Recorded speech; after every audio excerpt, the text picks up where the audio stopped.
ما باندې به لږ بېهوشي غونته راتله دغه نو زه لړم ما خپل انویسټیګیشن وکړو نو ما ته یې وویل چې یاره تا ته لیورسیروسس دی نو بس بیا ما خپل ټریټمنټ کو چې ما سره څه هغه جمع پونجي و هغه خو ما بس په هغې باندې یو کال کې چې کوم دی هغه خرچ شوه ډونر ما سره نو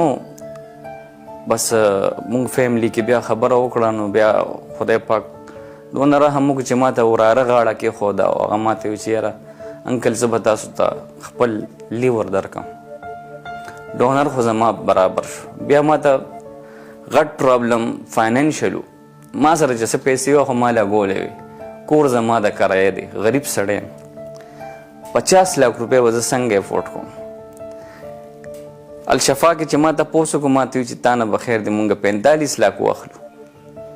ما یاره 45 लाख نه چې ما سره خو 45,000 روپۍ هم نشته په دې کې زیات نه او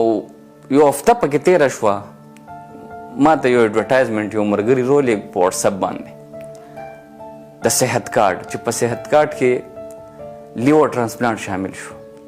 اول خو چې ما ته هلته شفا کې ای پیسې وي نو ما دې دونه پیسې خو که زه ټول عمر نوکري وکړم نشه ګټلې مې دونه پیسې به زه کم ځای نه پیدا کوم بس زه خو مایوسه یم بیخي مایوسه یم خو چې کله ما ته پته ولګېده کې پی کې ګورمنټ دا اقدام هغه کو د غریبانو خلکو دپاره دا ډېر لوی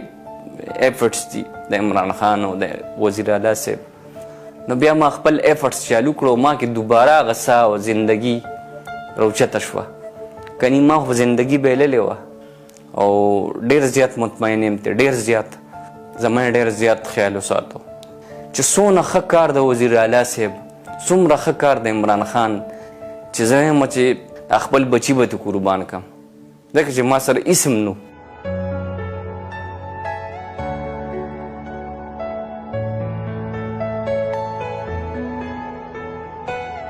هغې دا زما دونه غټ کار وکړو دا زموږ وس خبره نه وم زه ډېر غریب سړی زه بیا اخره کې ډېر زیات شکریه ادا کوم د عمران خان صاحب د وزیر اعلی صاحب